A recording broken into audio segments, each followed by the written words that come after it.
হরে Krishna. ISKCON বাংলার পক্ষ থেকে আপনাদের সকলকে সুস্বাগতম। তো আমরা শ্যাম মনোহর প্রভুর ভক্তি জীবন সম্বন্ধে শুনছিলাম। তিনি কি করে প্যান্ডেল প্রোগ্রাম করলেন রাধা মাধবের কাছে অনুগত হয়ে। রাধা মাধবই যেন করেছেন, উনি সেটা ফিল করেছেন। কারণ উনি যখন ছোটোবেলায় স্কুল লাইফে বা ভক্তি জীবন আসার আগে তিনি ভগবানকে মানতেন না, নাস্তিক ছিলেন।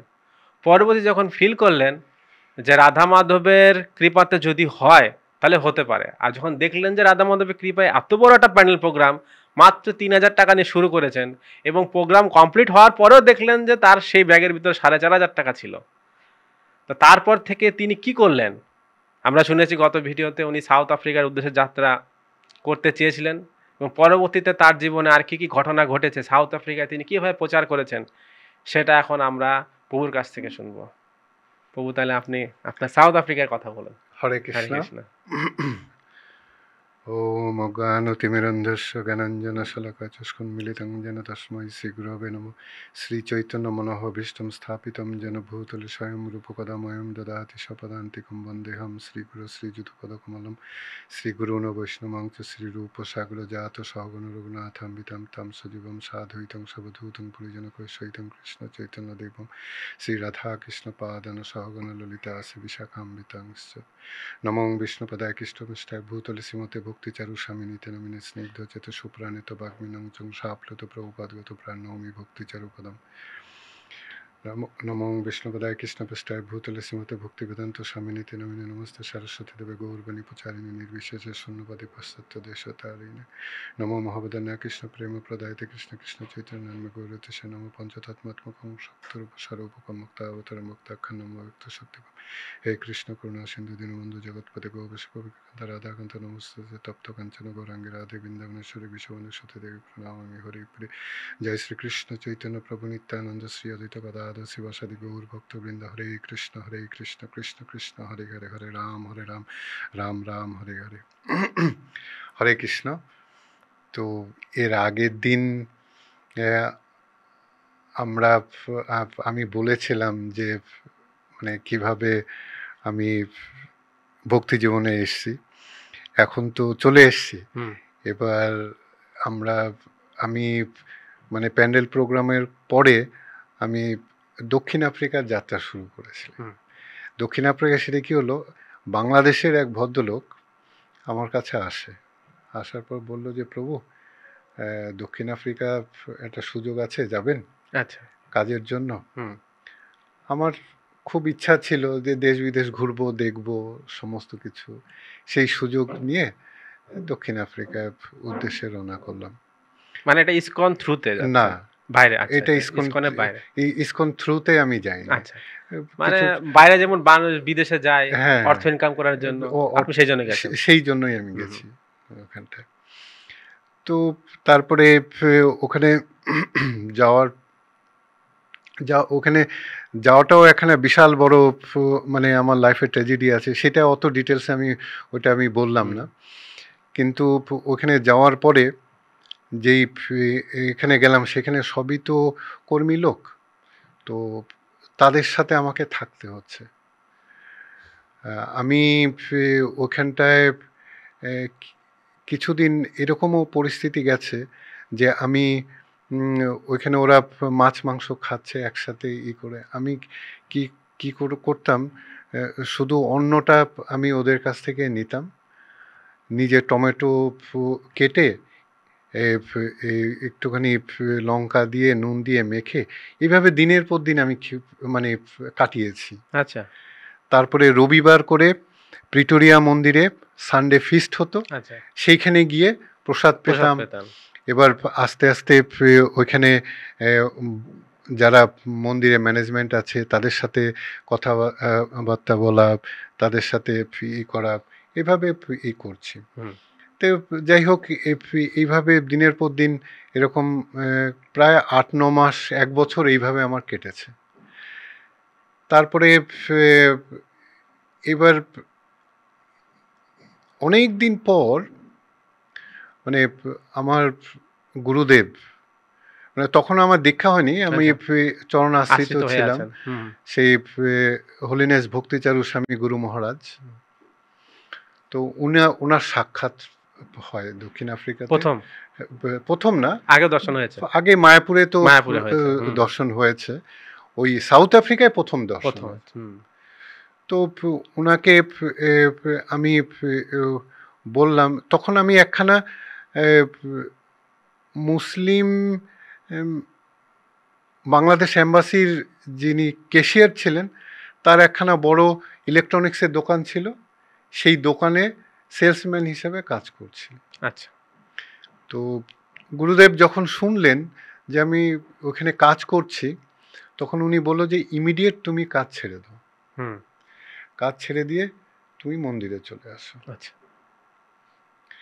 তারপরে আমি বাবাকে বললাম ফোন করে যে দেখো, আমার মনে হয় এটা ভুল ডিসিশন হয়েছে এখানে আসা। তো আমি সেই রকমভাবে কাজ এখানে পাচ্ছি না। তো তখন বাবা বললো যে তোর যেটা ভালো মনে হয়, যেভাবে তুই ভালো থাকবি, সুখে থাকবি, তুই সেটাই কর। তো আমি তারপরে মন্দিরে ঢুকে গেলাম। এবার মন্দিরে ঢুকে যাওয়ার পরে মন্দিরে যেরকম একজন মানে আবাসিক যেভাবে থাকে সেভাবেই থাকছি। আরো ভালো, তখন আরো বেশি ভালো লাগছে আমার। আচ্ছা। যে আমি এতদিন অনেক কষ্টের মধ্যে ছিলাম, কোনো কিছু খাওয়া দাওয়ার সমস্যা, ভক্ত ভজন ঠিক মতো নেই একদম। তো তবে আমি একটা জিনিস দেখেছি, দক্ষিণ আফ্রিকা যাওয়ার পরে না আমার জবের প্রতি আগ্রহ, তখন তো আমার তো কোনো আত্মীয় স্বজন বন্ধু বান্ধব নেই, কেউ নেই যে আমি বিপদে আছি আমাকে সাহায্য করবে। তাহলে আমাকে সাহায্য করবে কে? একমাত্র ভগবান। সুতরাং আমি ওইটাই আমার মাথার মধ্যে ঢুকেছে যে আমি আরো বেশি করে কি করে তার প্রতি শরণাগতি হওয়া যায়, তার প্রতি আরো কিভাবে আরো। এই জন্য তখন আমি না ওই বেশি প্রচুর মানে জব করতাম, কিন্তু আমার ওই ভোগ নিবেদন করে প্রসাদ পাওয়া এইটা হতো না, এইটা হতো পরিবেশটা সেটা ছিল না। তো যাই হোক, এইভাবে চলতে চলতে যখন আমি মন্দিরে থাকতো, তখন তো সব কিছু আমি পেয়ে গেছি। তখন প্রচারে যাওয়া, করা, তখন প্রচারে বলতে মাস 6 ছিল। তখন আমাকে না মন্দিরের পিটোরিয়া মন্দিরে তখন প্রেসিডেন্ট ছিল শ্যামসুন্দর প্রভু। আচ্ছা। শ্যামসুন্দর প্রভু ছিল, তারপরে হচ্ছে গিয়ে গৌরা দাস একজন সাদা ও ছিল, বিভু চৈতন্য বলে একজন সে ছিল, তারপরে একজন আফ্রিকান ও হচ্ছে গিয়ে গৌরা, তখনও গৌরা দীক্ষা হয়নি। তারপরে অ্যাড্রিন বলে একজন ছিল, এরকম প্রচুর ভক্তরা ছিল। তো সেই সময় আমি করলাম কি, ওখানটায় আমি ওদের সাথে থাকলাম। এবার ওরা আমাকে সব প্রচারে আমাকে নিয়ে যেত সব জায়গায়। এবার কিছুদিন পরে আমাকে কি করলো, মন্দিরের ম্যানেজার প্লাস প্রেসিডেন্টের মতোই খানিকটা হলো, সমস্ত কিছু দেখাশোনার দায়িত্ব আমার উপরে ধীরে ধীরে দিতে। হ্যাঁ, এটা 7-8 মাস পরের থেকে।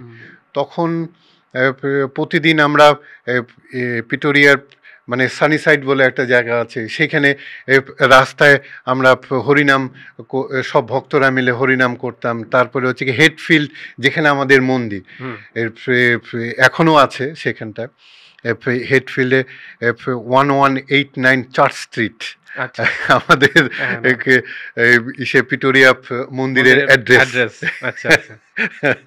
তো ওখানে ছিলাম, থাকার পরে তারপরে ওইখান থেকে সমস্ত কাজকর্ম ওইভাবে চলছে। এইবার কি হয়েছে, একদিন হেডফিল্ডে, মানে হেডফিল্ডে তো পুরোপুরি সাদাদের এরিয়া, আর ওখানটা একটুখানি রেসিস্ট ছিল সাদারা আর কি, ওই দেশের শ্বেতাঙ্গ যারা তারা। তো ওইখানটায় আমরা হরিনাম করছি সব, সেখানে ভীমা প্রভু ছিল, তারপরে গৌড়া ছিল, গৌড়া দাস ছিল, আমি ছিলাম, তারপরে প্রীতেশ প্রভু ছিল, তারপরে সুন্দরানন্দ প্রভু ছিল। সব আমরা হরিনাম করতে করতে রাস্তা দিয়ে যাচ্ছি। তো ওইখানে কিছু ওই বার আছে না, প্রচুর হ্যাঁ, বার থাকে, বার তো আছে। ওইখান দিয়ে আমরা পাশ দিয়ে হরিনাম করতে করতে যাচ্ছি, আমাদেরকে আটকায় তখন। আচ্ছা, শ্বেতাঙ্গরা। শ্বেতাঙ্গ কয়েকজন বডিগার্ড টাইপের বিশাল হোমরা চোমরা টাইপের, তোরা আটকায় সেখানে। আমাদের উপরে বিশাল বাঘ বিতণ্ডা হয়। তারপরে আমরা হরিনাম করছিলাম বলে আমাদেরকে ওই পুলিশের কাছে পেপার স্প্রে থাকে, ও সেই পেপার স্প্রে আমাদের চোখের মধ্যে প্রত্যেকের দিয়ে দেয়। আচ্ছা, তো এইভাবে আমাদের উপরে অ্যাটাক করে, গৌরার উপরে অ্যাটাক করে। তো এইভাবে কিছুদিন বলতে কি কয়েক ঘন্টা, প্রায় 5-7 ঘন্টা, তারপরে বাইরের থেকে ভক্তদেরকে এসে তারা আমাদেরকে চোখে জল দেওয়া, তারপরে ঠান্ডা দুধ এইগুলো দিয়ে তারপরে আমাদের খানিকটা 5-6 ঘন্টা কি অবস্থায় ছিলেন আপনারা? একদম পুরো কিছু ওই রাস্তায় ওখানে বসেছিলাম, ওইভাবেই বসে আছেন? বসে চোখ মানে আপনারা জানেন চোখ ব্যথা করছে, এখন তাকানো যাবে না, দেখা যাবে না, তাকাতে চেষ্টা করছি কিন্তু তাকাতে পারছি না, মানে চোখ এত ব্যথা করছে। আচ্ছা, এরকম পরিস্থিতি। তারপরে এইভাবে করার পরে ভক্তরা আসলো, আসার পরে আমাদেরকে নিয়ে মন্দিরে নিয়ে গিয়ে করে সেবা শুশ্রূষা করে এই চলছে এইভাবে, মানে চলছিল আর কি। তারপরে সেই সময় প্রিটোরিয়াতে সরকারিভাবে হিন্দু প্রিস্ট নিয়োগ করে। আচ্ছা, তো প্রত্যেকটা ধর্মের থেকে একজন একজন করে প্রিস্ট হয়। তো আমাকে ওখানে হিন্দু প্রিস্ট হিসাবে, এবার আমার কাজ কি হলো, যতগুলো প্রিজন আছে, জেল মানে জেল, আচ্ছা, সংশোধনাগার, সেইগুলোতে গিয়ে যারা হিন্দু মানে ওই আমাদের ভারতীয় যে তা নয়, কিন্তু হিন্দু ফেথ, সে কালো হতে পারে, সাদা হতে পারে, কালার্ড হতে পারে, তারা হিন্দু ফেথটাকে পছন্দ করে। আচ্ছা, জেলের ভিতরে। ও তো সেইখানে গিয়ে আমাকে তাদেরকে নিয়ে এসে বসা, তাদের ভাগবত গীতা পাঠ করানো, তাদের জপ করানো, তাদেরকে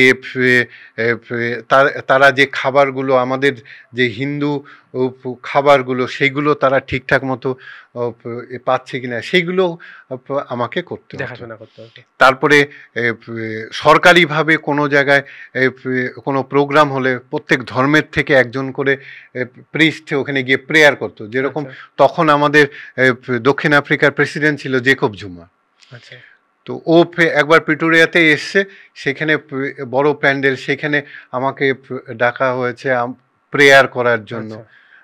কি প্রেয়ার করতে?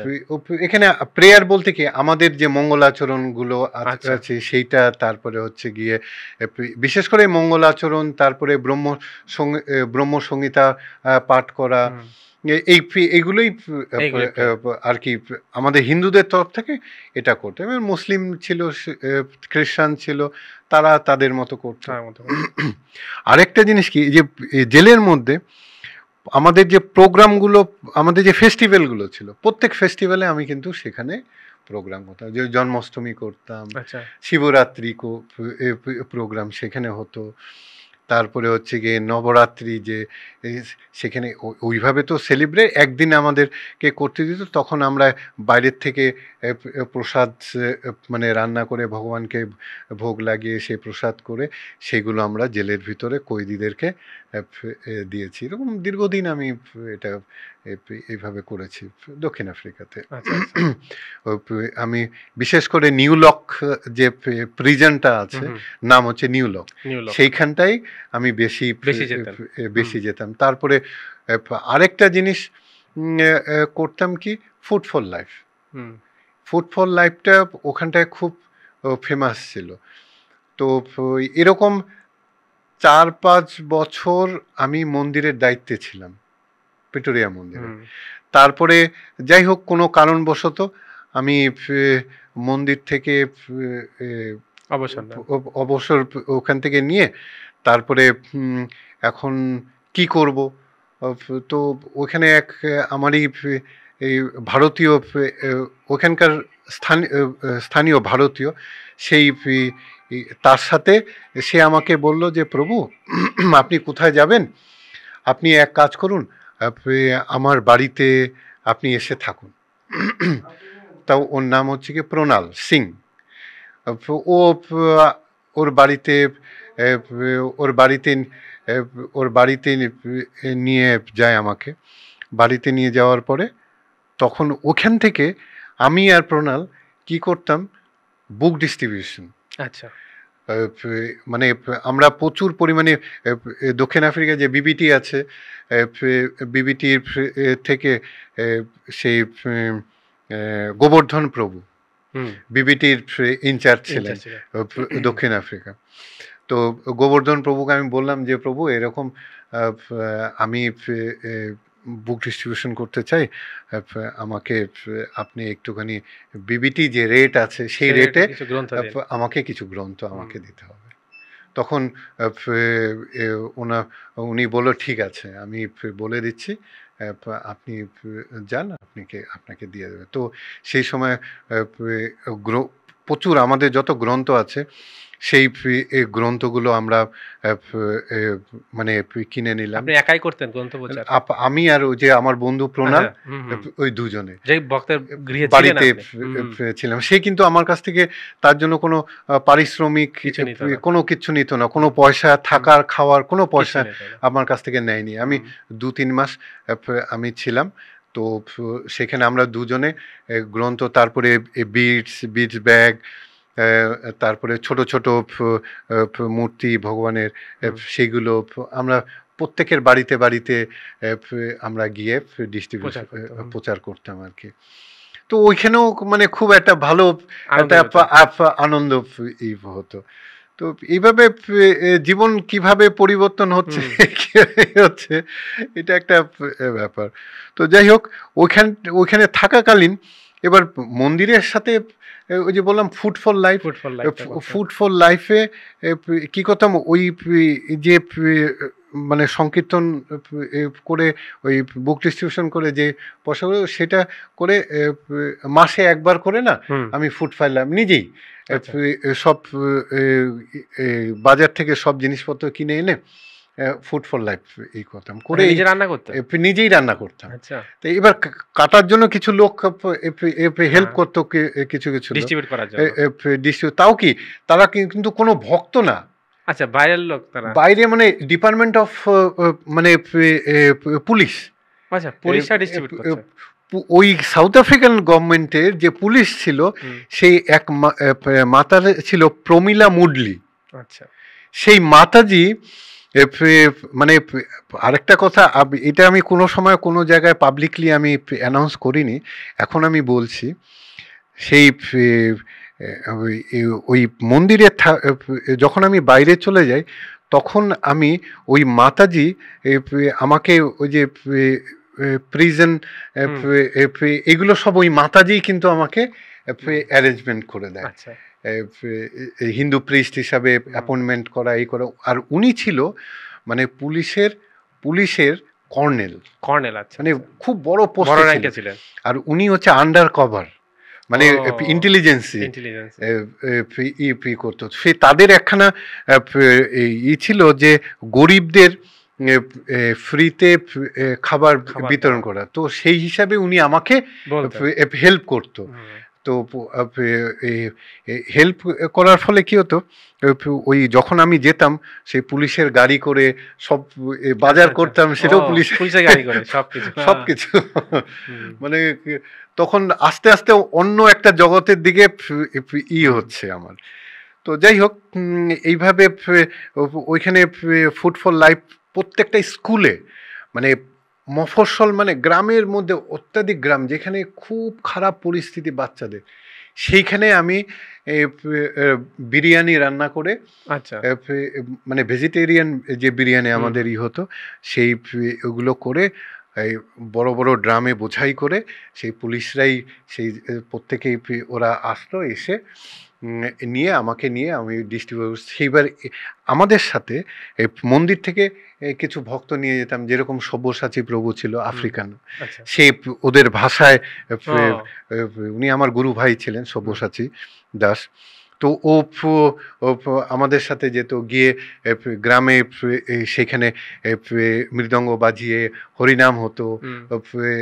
তারপরে অনেক পেপার পত্রিকাতেও আমার ছবি উঠেছে, ওখানকার লোকাল যখন প্রসাদ ডিস্ট্রিবিউশন।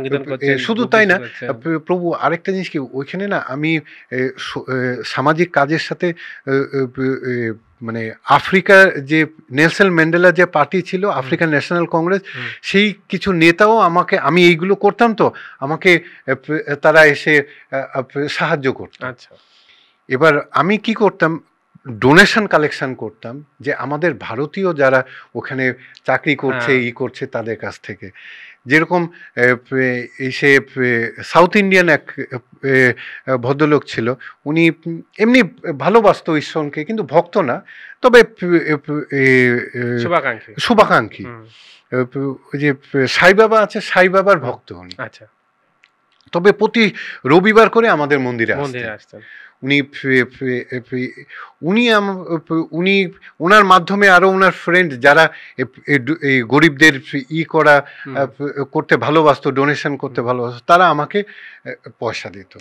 এবার আমি কি করতাম, ব্ল্যাঙ্কেট, শীতের দিনে না প্রচুর ব্ল্যাঙ্কেট কিনতাম, ব্ল্যাঙ্কেট কিনে ওদেরকে নিয়ে ওই গ্রামের মধ্যে গিয়ে ওই যে নেতা ছিল তাদেরকে বলতাম যে সঠিক যার দরকার, যে নিডি, সে তার একটা লিস্ট আমাকে দাও, আমি তার সাথে কথা বলবো।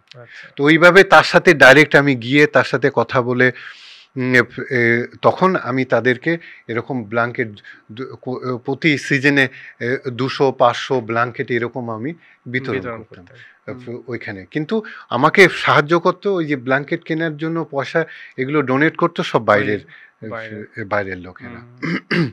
তো যাই হোক, এইভাবে ফুড ফর লাইফের সাথে এই ব্ল্যাঙ্ক ডিস্ট্রিবিউশন এইভাবে চলছে আর কি। এবার চলতে চলতে তখন এক প্রভু মানে বোম্বে থেকে গেছিলেন, শ্রীধর প্রভু। শ্রীধর প্রভু, উনি বলছে যে প্রভু আপনি এইভাবে কতদিন করবেন, আপনি কোয়ালিফিকেশন কি? তখন আমি বললাম আমার কোয়ালিফিকেশন এরকম। তো আমাকে বললো যে আপনি ডিপার্টমেন্ট অফ এডুকেশনে অ্যাপ্লাই করেন না কেন? তারপরে আমি আমার যে কোয়ালিফিকেশন সেটা সাউথ আফ্রিকান কোয়ালিফিকেশনে আমি কনভার্ট করি। কনভার্ট করার পরে তারপরে আমি ডিপার্টমেন্ট অফ এডুকেশনে ওইটাকে অ্যাপ্লাই করি। অ্যাপ্লাই করার পরে ওইখানে আমার ইন্টারভিউ হয়। ইন্টারভিউতে তখন ওরা খুব খুশি আমি যে অ্যাক্টিভিটি আফ্রিকা করছি, যে ফুড ফর লাইফ এটা করছি, তারপরে আমার কোয়ালিফিকেশন এগুলো করার দেখে ওরা খুব খুশি। তো বলে যে কখন তুমি জয়েন করবে? আমি বললাম তুমি এখন বললে আমি, মানে ইন্সপেক্টর, সেই স্কুল ইন্সপেক্টর, আমি যে এখন বললে আমি এখনই জয়েন করবো। তো যাই হোক, আমি ডিপার্টমেন্ট অফ এডুকেশনে ম্যাথসের টিচার হিসাবে জয়েন করলাম। তো ওইখানে আমার এলাকার থেকে অনেকটা দূরে। তখন আমি যেই জয়েন করলাম, আমার ওই যে বন্ধুর বাড়ি প্রণাল, ওর ওখান থেকে আমি চলে আসি। অনেক দূরত্ব অনেক দূরে। সেখানে আমি দিল্লির এক প্রভু কৃষ্ণদাস মহারাজের ডিসাইপল কৃষ্ণবাণী প্রভু, উনিও ডিপার্টমেন্টে আছে, এডুকেশন ডিপার্টমেন্টে। ওনার বাড়িতে আমাকে নিয়ে যায়। তো দেখুন, মানে ভগবান কত রকম ভাবে আমাকে সাহায্য করেছে।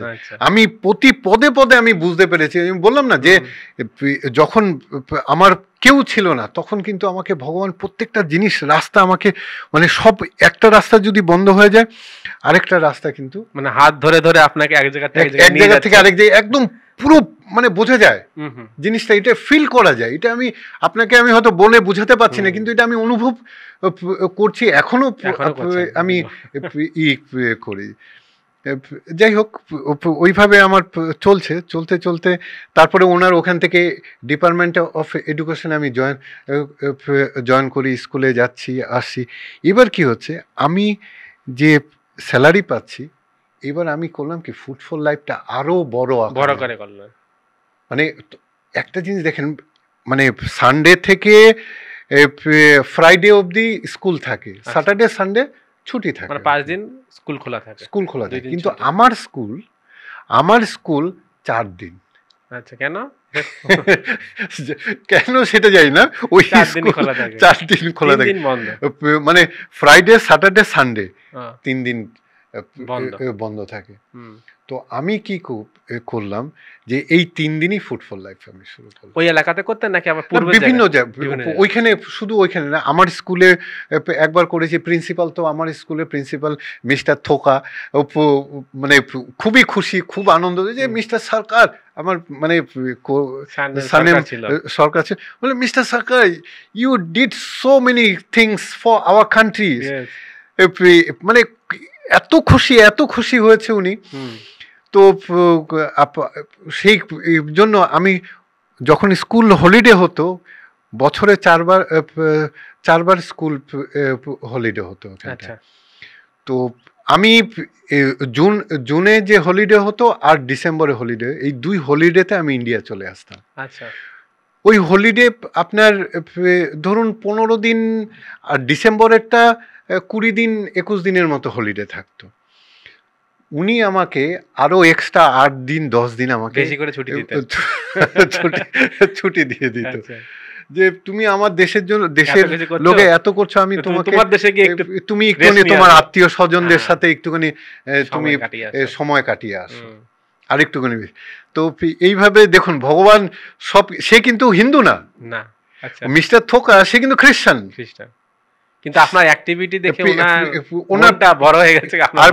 আর আমি ওখানে স্কুলে যেতাম, এমনি প্যান্ট শার্ট পরা, কোট পরতে হতো, টাইও পরতে হতো, কিন্তু আমার মস্তক মুন্ডন থাকতো, শিখা ছিল, তিলক থাকতো, কণ্ঠিমালা থাকতো, এইগুলো ওরা দেখে আমাকে খুব রেসপেক্ট করতো, খুব রেসপেক্ট, মানে যার জন্য হিন্দু গুরুর মতো রেসপেক্ট করতো। হ্যাঁ, যে তোমরা এত সুন্দরভাবে মেনটেন করো তোমাদের ইগুলো কালচার। তো ওরা সবাই উঠে, আমি একমাত্র ওইখানটায় ফরেনার প্লাস হচ্ছে গিয়ে হিন্দু টিচার ছিলাম ওই স্কুলে, আর সবাই খ্রিস্টান। তো যাই হোক, এইভাবে করতে করতে তারপরে ডিপার্টমেন্ট থেকে আমাকে পড়ার জন্য মানে স্কলারশিপ দিয়েছে, না হলো ইন্ডিয়ান কারেন্সিতে 5 লাখ টাকার মতো স্কলারশিপ, যে আপনি ইউনিভার্সিটিতে পড়ুন, হায়ার এডুকেশনের জন্য, এই এডুকেশন লাইনে। তো ওইটাকে এইস বলে। এটাকে আমি পিটুরিয়া ইউনিভার্সিটিতে ভর্তি হয়ে ওইটা 3 বছরের ফুল টাইম কোর্স ছিল, ওটাকে কমপ্লিট করি। ওইটা এবার যাই হোক, এইভাবে চলতে তারপরে এবার মানে আমার দীক্ষার ব্যাপারটা একটুখানি এটা বলি। তো আমি তখন পিটুরিয়া মন্দিরে ছিলাম, তখন আমি চাকরি বাকরি এদিকে ঢুকিনি, তখন আমি মন্দিরেই ছিলাম যখন। হ্যাঁ, এবার গুরু মহারাজকে আমি মেল লিখতাম।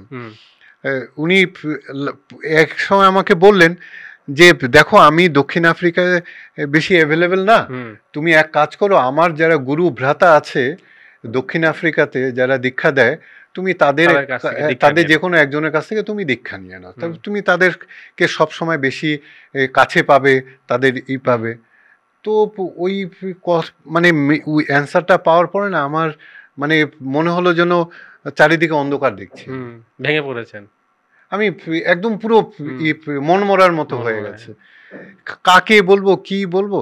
তো তখন দক্ষিণ আফ্রিকাতে আমরা দুজনই ইসকনের মধ্যে বাঙালি ছিলাম, একটা পিটুরিয়াতে আমি, আর হচ্ছে গিয়ে ডারবানে হচ্ছে গিয়ে শ্যামলাল প্রভুপাদ ডিসাইপল। আচ্ছা, এবার শ্যামলাল প্রভুর সাথে আমার খুব ভালো সম্পর্ক। তো ওনাকে আমি বললাম যে এরকম ব্যাপার, আমি তো ওনাকে দীর্ঘদিন 8-9 বছর ধরে আমি ওনাকে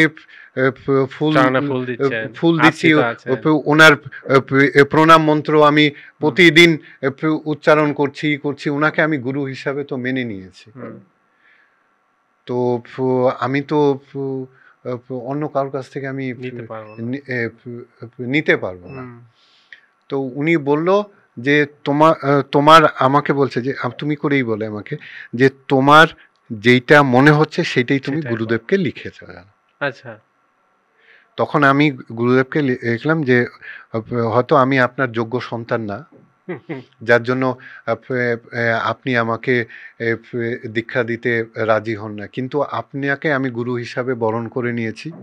এই জীবনে যদি আমি দীক্ষা না পাই, আমি পরের জীবনে হলেও আপনার কাছ থেকে আমি আপনার কাছ থেকে দীক্ষা নেব।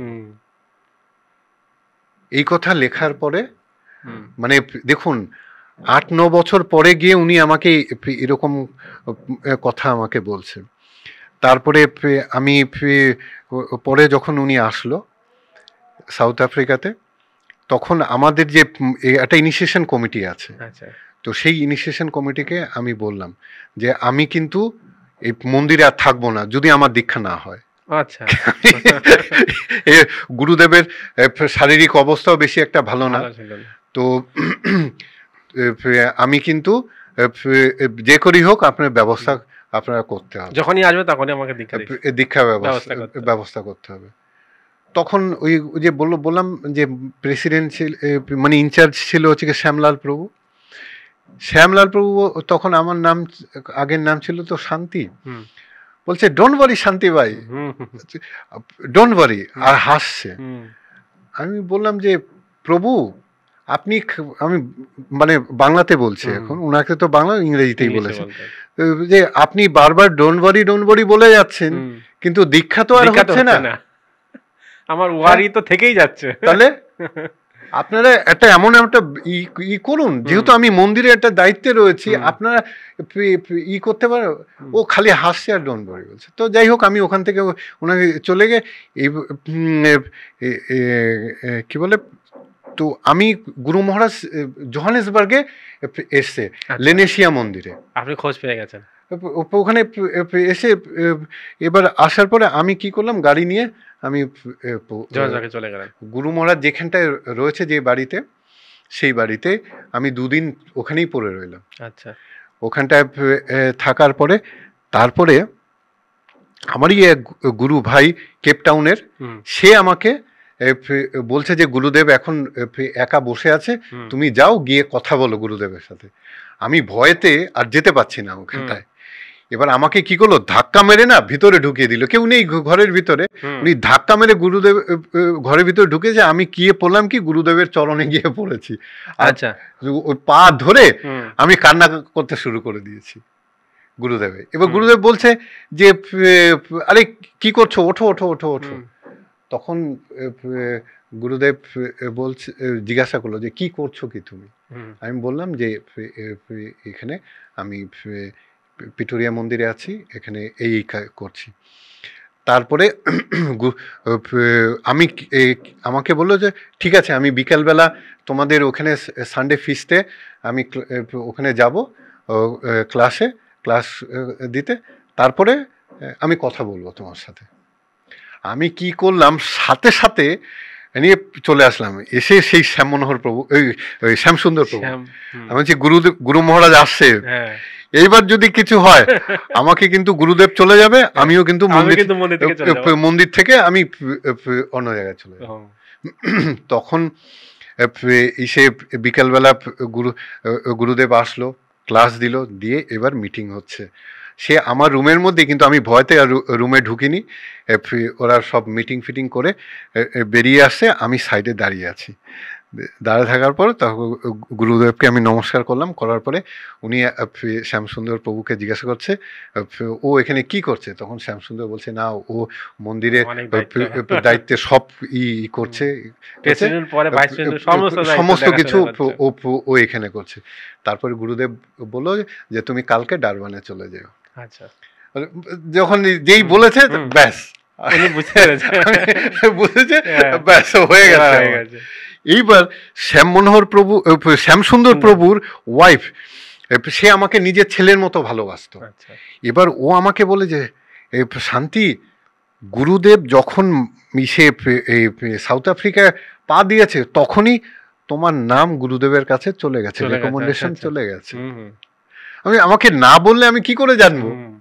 তো যাই হোক, এইভাবে গিয়ে সে দীক্ষা হলো। আমার যে দীক্ষার জপের যে আমার তো ওখানে কেউ নেই তখন, শ্যামসুন্দর প্রভু ডারবানে, শ্যামসুন্দর প্রভু, শ্যামসুন্দর না, ওই শ্যামলাল প্রভু, শ্যামলাল প্রভু আমাকে কণ্ঠিমালা কিনে দিলেন। আচ্ছা, তারপরে হচ্ছে গিয়ে জপের যে সেইটাও কিন্তু শ্যামলাল প্রভু আমাকে, আজকে শ্যামলাল প্রভু নেই, উনি অপ্রকট হয়েছেন। তো ওনারও অশেষ কৃপা আমার প্রতি ছিল। এবার দীক্ষা অনুষ্ঠানে যখন দীক্ষা হচ্ছে তখন গুরুদেব দশবিধ নাম অপরাধ ধরে সবাইকে জিজ্ঞাসা করে। তখন মনে হয় 150 ভক্ত দীক্ষা হচ্ছে। সেখানে রয়েছে ভক্তি চৈতন্য মহারাজ, তারপরে কদমকানন মহারাজ, শ্যামলাল প্রভু, তারপরে আমার গুরুদেব, সবাই দীক্ষা অনুষ্ঠানে রাধানাথ টেম্পল মন্দির, সেইখানে দীক্ষা অনুষ্ঠানে রাধানাথ টেম্পল। তো ওইখানে এবার গুরুদেব সবাইকে একটা একটা করে জিজ্ঞাসা করছে, আমাকে বলছে তুমি 1 থেকে 10 অব্দি বলো, সবগুলো বলো, সবগুলো বলো। তো এইবার আমি কি করেছি, মানে বাংলায় বলতে শুরু করে দিয়েছি, কারণ আমি মানে রিস্ক নিতে রাজি না, আমি বাংলায় একেবারে সব করে দিয়েছি।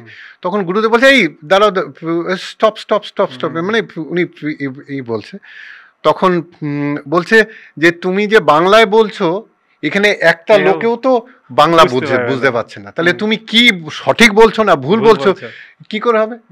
তখন ভক্তি চৈতন্য মহারাজ বলছে যে, তখন বলছে না, শ্যামলাল প্রভু বসে আছে, শ্যামলাল প্রভু জানে বাংলা জানে, উনি ট্রান্সলেট করে দেবে। উনি মানে আমাকে সাপোর্ট করলো, কারণ ভক্তি চৈতন্য মহারাজ তো জিবিসি ছিল ওখানে, আর আমাকে প্রচন্ড ভালোবাসতো। আচ্ছা, বলছে না শ্যামলাল প্রভু জানে, শ্যামলাল প্রভু জানে, তো বাংলায় বললে কোনো সমস্যা নেই। তো তাই যাই হোক, আমি বললাম, বলার যে হয়ে গেল, তখন গুরুদেব বলছে যে এবার তুমি ইংরাজিতে বল। আপনাকে ছাড়ছে না। তারপরে ইংরাজি বলছি, কিছু কিছু জায়গায় বেঁধে যাচ্ছে, তখন গুরু মহারাজ সেটাকে করে দিচ্ছে। যাই হোক, ওখানে আমার দীক্ষা হলো। দীক্ষা হওয়ার পরে তারপরে আমি তো প্রথমে প্রিটোরিয়া মন্দিরে, প্রিটোরিয়াতে ডিপার্টমেন্ট অফ এডুকেশন, ওখানে চাকরি করছিলাম। সেখান থেকে আমি ট্রান্সফার হয়ে আসলাম ডারবানে প্রপার ডারবানে না, সেখান থেকে প্রায় 70 কিলোমিটার আপনার নর্থ, সেটাকে বলে স্ট্যাঙ্গা বলে একটা জায়গা। প্রথম ভারতীয়রা, মানে এই ব্রিটিশরা ভারতীয়দেরকে নিয়ে যেই জায়গায় নিয়ে রেখেছিল, সেই জায়গাটার নাম হচ্ছে স্ট্যাঙ্গা। আর সেই ছোট্ট একটা শহর পাহাড়ের উপরে, সেইখানে এমএল সুলতান বলে, এমএল সুলতান না, Glen Hills secondary high school, ওই স্কুলে আমার পোস্টিং হয়। তো ওইখানে থাকাকালীন ওখানকার প্রিচিং এর দায়িত্ব আমার ছিল, নামহট্ট করা, এগুলো এইভাবে ভালো নামহট্ট প্রচার হচ্ছিল, ওখানটায় সবকিছু হচ্ছিল। এবার গুরু মহারাজ বারবার করে বলতেন যে এখানে আর সাউথ আফ্রিকায় প্রচন্ড ক্রাইম, তো উনি বলছে যে তুমি এখান থেকে চলে যাও। তারপরে এইভাবে যখন দেখছি গুরু মহারাজও চাইছে না ওখানে থাকি, আমার ওয়াইফও ওখানে, আমার 2001 মানে 10 সালে আসি, 11 সালে আমার বিয়ে হয় এখানে।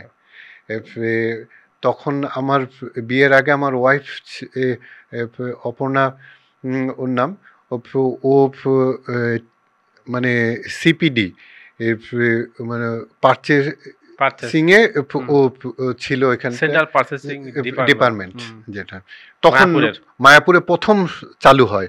ওই সময় ও ছিল ওখানে করতো, করার পরে তারপরে ওর সাথে দেখা সাক্ষাৎ, আমার দেখাশোনা করে বিয়ে শাদী হয়।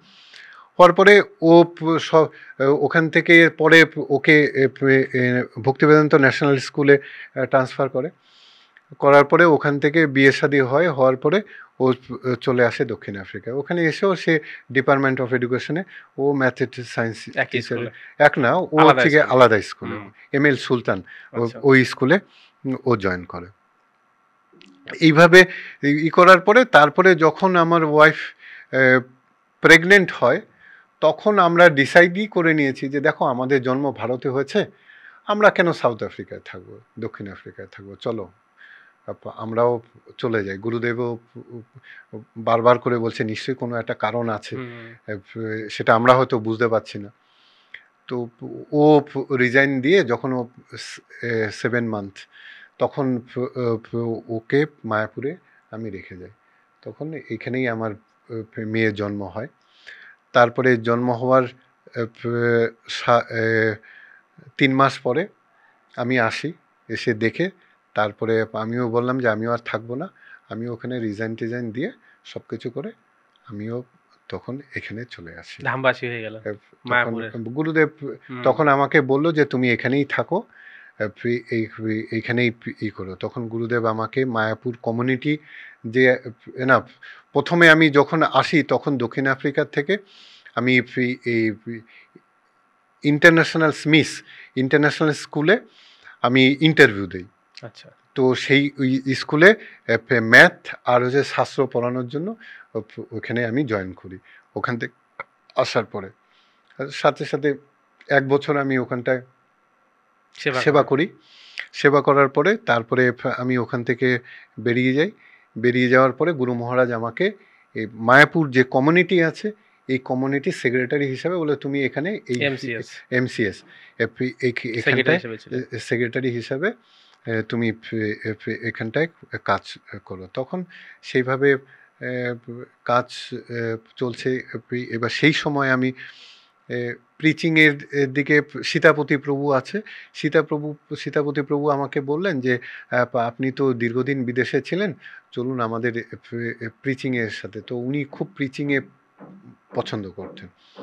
তো এদিকে বাতকুল্লা বলে একটা জায়গা আছে, সেই জায়গাটায় আমাকে বললো যে আপনি এই জায়গাটাকে ই করুন। তো সেই সময় ওখানে সপ্তাহে 1 দিন করে প্রতি সপ্তাহে আমি এরকম 2-3 বছর আমি ওখানটায় গেছি। যাওয়ার পরে ওখানে প্রিচিংটা ভালোই হয়েছে, ওখানে ই রয়েছে। তো এইভাবেই থেকে এখন আর এমসিএস এর ই করছি না, এখন মোটামুটি এইভাবেই ভজন সাধন নিয়ে আছি, এইভাবেই চলছি। তো যাই হোক, এটাই হচ্ছে আমার ভক্তি জীবনে এসছি, এই মানে বিভিন্ন ঘাত প্রতিঘাতের মধ্যে দিয়ে এই অবধি এসে। যাই হোক, আপনারা এখানেই আমি আমার জার্নি শেষ করছি। হরে কৃষ্ণ। আমরা শুনলাম শ্যাম মনোহর প্রভু, যিনি এখন মায়াপুর ধামে থাকেন, তার নিজস্ব ভজন সাধন নিয়ে দক্ষিণ আফ্রিকায় অনেক প্রচারে অনেক অবদান ওনার। মন্দির পরিচালনা পর্যন্ত করেছেন, বুক ডিস্ট্রিবিউশন, তারপরে ফুড ফর লাইফ, প্রিচিং, যেখানে জেলখানাতে প্রচার করেছেন। বিভিন্ন ধরনের অ্যাক্টিভিটি করার পর তার গুরুদেবের ইচ্ছায় তিনি মায়াপুর ধামে ভজন সাধন করছেন। তা আপনারা প্রভুকে কৃপা আশীর্বাদ করবেন যেন ভক্তি জীবনে থেকে তার প্রকৃত যে আলয় ভগবত ধামে যেতে পারেন। তো আপনারা পরবর্তীতে আরও বিভিন্ন ভক্তের কাছ থেকে এরকম ভক্তি জীবনে বিভিন্ন স্ট্রাগল কি করে ভক্তিতে আসলেন সেইগুলো আপনারা শুনতে পারবেন। আমরা ইসকন বাংলাতে প্রতিনিয়ত আমরা এই কী করে কৃষ্ণ ভক্ত হলাম তার সিরিজটি আমরা আপনাদেরকে প্রতিনিয়ত আপডেট করব। হরে কৃষ্ণ। শ্রী মায়াপুর ধাম কি, শিল প্রভুপাদ কি, গৌর প্রেমানন্দে হরি।